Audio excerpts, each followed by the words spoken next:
what destroyed Metallica's original lineup before they even released their first album. It wasn't lack of talent, it wasn't bad luck, and it wasn't the music industry. It was something far more personal and far more explosive. This is the history of Metallica's first 2 years. The classified ad that started all, the demo that changed metal forever, and the brilliant guitarist whose talent built the foundation of thrash metal, but whose chaos threatened to destroy everything. By the end, you will understand why one decision in 1983 changed the course of metal history. Let's start at the beginning.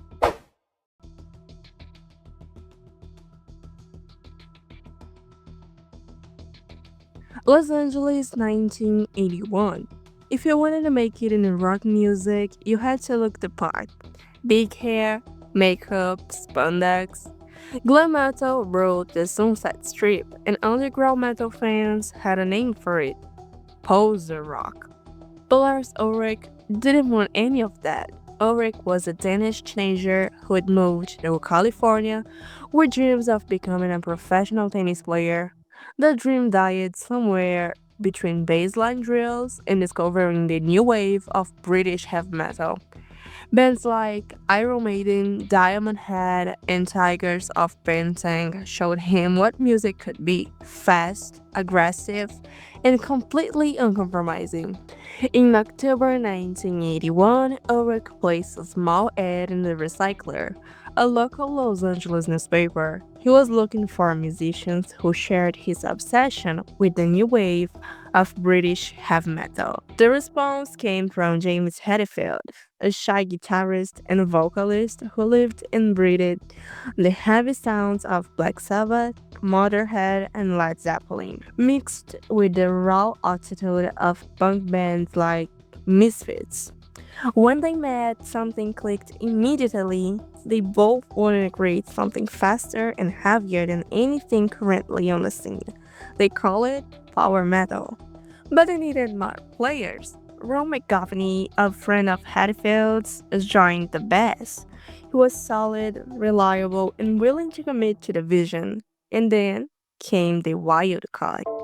Dave Mustaine wasn't just a guitarist. He was, in Lars Ulrich's words, a force of energy. Others would later describe him as a walking hurricane, unpredictable, powerful, and impossible to ignore. Mustaine had great gear, undeniable talent, and a stage presence that was equal parts charismatic and terrifying. In those early days, while Hatfield was too nervous to sing and play guitar simultaneously, Mustaine commanded the stage. He whipped audiences into frenzies, projected confidence, and practically took over the operation. At their first show on March 14, 1982, a radio sitting in Anaheim, Hetfield stood at the microphone without a guitar, visibly uncomfortable. Mustaine filled the void completely, but his greatest contribution wasn't his stage presence. It was his riffs.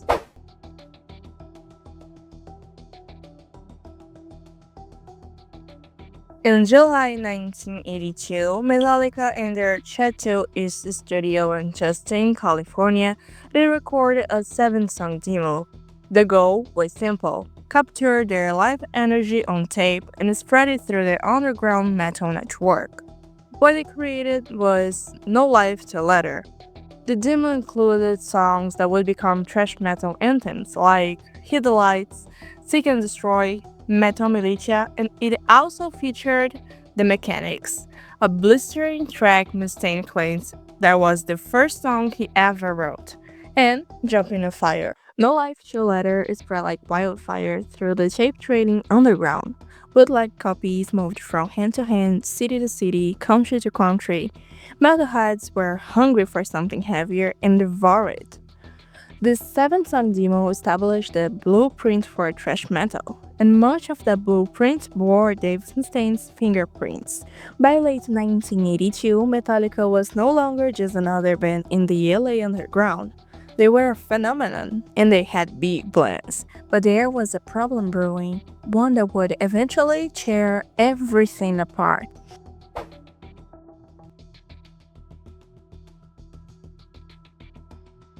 Let's be clear about something. Dave Mustaine was essential to early Metallica's sound. He co-wrote 6 songs that would appear on their first 2 albums. 6. That includes The Four Horsemen, Jump in the Fire, Phantom Lord, and Metal Militia, and later, Ride the Lightning, in the epic instrumental The Call of Cthulhu. Mustaine also claims he wrote all the guitar solos on what would become Kill Them All. His most famous contribution and the most controversial was The Four Horsemen. The song began as The Mechanics, a high-speed track Mustaine had written with crude, explicit lyrics. After his departure, Metallica would rework it, slowing it slightly and rewriting the lyrics to reference the biblical Four Horsemen of the Apocalypse. To Mustaine, this wasn't evolution, it was theft. But we're getting a little bit ahead of ourselves.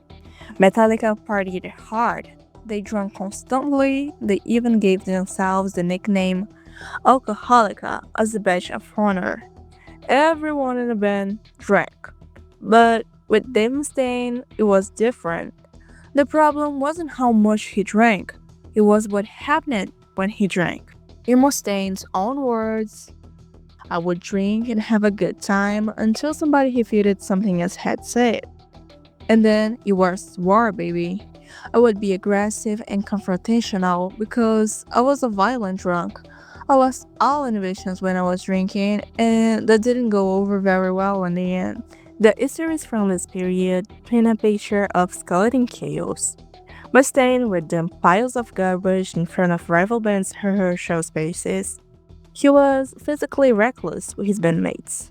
Constant pushing, shoving, aggressive behavior.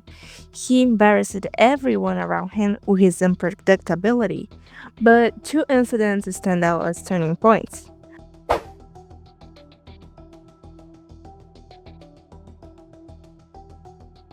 During one rehearsal session, Mustaine poured beer into Ron McGovney's bass amplifier.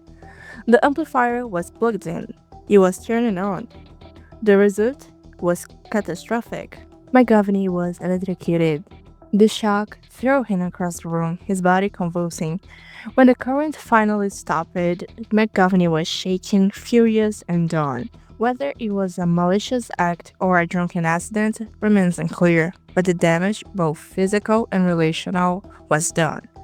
McGovney later said he left Metallica in December 1982 because he couldn't deal with Dave's. Cliff Burton, the brilliant bassist from Bay Area band Trauma, replaced him on December 28. Burton was talented, serious, and immediately elevated Metallica's musicianship. But Burton also saw what everyone saw. Dave Mustaine was a ticking time bomb.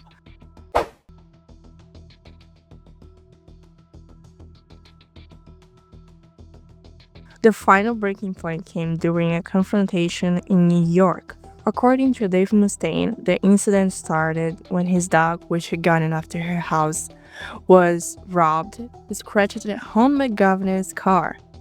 James Hetfield, angry about the damage, kicked the dog. Mustaine's reaction was immediate and violent. He punched Hetfield on the face. Years later, reflecting on that moment, Mustaine would say, I ended up pushing him on the face. I think that was the root of why I lost my job. He was right. By early 1983, the writing was on the wall. Hetfield, Ulrich, and Burton knew they had a problem.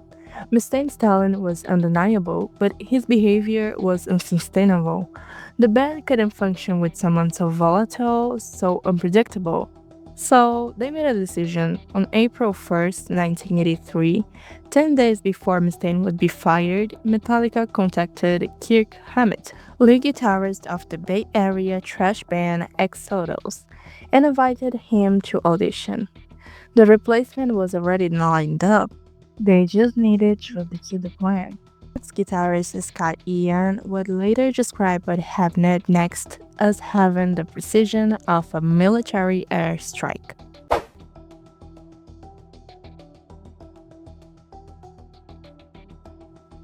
Dave Mustaine woke up at 9 in the morning with an ugly hangover. He was disoriented exhausted, and probably still drunk. Standing over him in the crumped New York rehearsal space where James Hetfield, Lars Ulrich, and Cliff Burton. They didn't waste time with pleasantries. You're out. That was it. No preamble, no explanation, just those two words. Mustaine was stunned. In his own words, the thing that really bothered me was they never gave me a warning and I never got a second chance. I said, "What? No second chance? No warning? Come on, we all drink. Come on." And they said, "No, that's it. You're gone." And I thought, alright. But he wasn't alright. Mustaine felt blindsided. He believed he deserved at least a warning, a chance to correct his behavior. Instead, he was being cast out of a band he had helped it build from nothing. A band he had poured his creativity, energy, and talent into. And then came the final insult. Metallica refused to buy Dave Mustaine a plane ticket home. Instead, they handed him a one-way Greyhound bus ticket. A 4-day journey from New York to Los Angeles, cramped seats, truck stop bathrooms, strangers staring. James Hetfield drove him to the Port Authority bus terminal. 1 hour after being fired, Mustaine was on a bus heading west. He later described the humiliation. Not only was I kicked out of a band I co-founded, but I was being sent away with just a bus ticket while my former bandmates were going to record their debut album, to which I wrote some of the best material, with another guitarist. As the bus pulled away from New York, Dave Mustaine sat in silence, processing what had just happened. He had lost everything.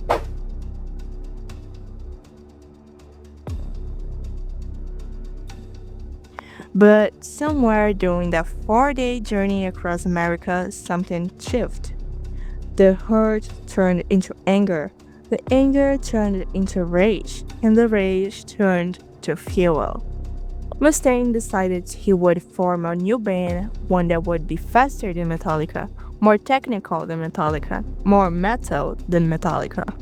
He would make them regret this. During the bus ride, Mustaine picked up a pamphlet about nuclear weapons. One phrase caught his attention: "The arsenal of Megadeth can't be read." He had his band name, Megadeth. By the time the bus reached California, Dave Mustaine was no longer just a fired guitarist. He was a man on a mission.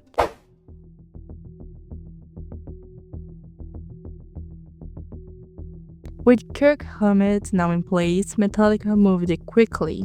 They finished recording their debut album in May 1983. Kill 'Em All, released in July 1983, became a landmark in metal history. Critics praised its punk-encrusted, crunchy metal history. It was faster, rawer, and more aggressive than anything mainstream metal was producing. It established the thrash metal blueprint. Ironically, Dave Mustaine's contributions remained. He received co-writing credits on 4 songs: The Four Horsemen, Jump in a Fire, Phantom Lord, and Metal Militia.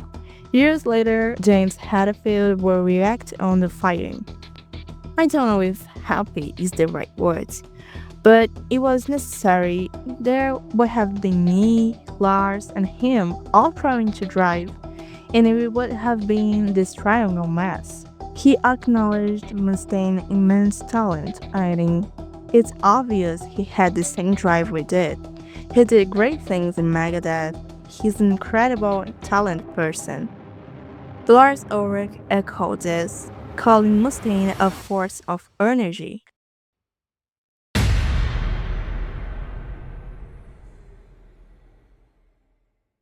Dave Mustaine didn't waste a single moment. Forward by bitterness, emulation, and an overwhelming need to prove himself, he immediately began assembling Megadeth. He recruited bassist David Ellefson and started writing the most aggressive technical material he could create. Megadeth's debut album, Killing Is My Business and Business Is Good, was released in 1985. It was faster than Kill and All, more technical, more visuals. Mustaine had made good on his promise. The rivalry between Metallica and Megadeth became legendary. Every interview was a potential battlefield. Every album release was compared. Fans picked sides. But in the end, both bands won. Metallica became the biggest metal band on the planet, selling over 125 million albums and headlining stadiums worldwide. Megadeth became one of metal's most respected acts, known for blistering technical skill and Mustaine's distinctive snarl. Together with Slayer and Anthrax, they formed the Big Four of thrash metal, four bands that revolutionized heavy music forever. So let's go back to the question I asked at the beginning. Was firing Dave Mustaine a mistake? The easy answer is no. Metallica made the right call. They couldn't have survived with three egos fighting for control. The volatility would have destroyed them before they reached their potential. But here's the harder truth. Firing Dave Mustaine was also the best thing that ever happened to him. If Metallica had kept him, would he have grown? Would he have developed the technical powers that defined Megadeth? Would he have proven to himself and to the world what he was truly capable of? Probably not. Sometimes the worst moments in our lives redirect us towards our greatest achievements. Sometimes betrayal becomes farewell. Sometimes failure is the beginning, not the end. Dave Mustaine got on that Greyhound bus broken and humiliated. He got off it with a mission. And what he built from that plane, Megadeth, was a legendary career, a permanent place in metal history. Proves that sometimes the best revenge isn't violence or bitterness, it's success. And if you want to hear the full history of the Metallica versus Megadeth rivalry, the battles, the reconciliations, and how it shaped the metal forever, let me know in the comments. Thanks for watching!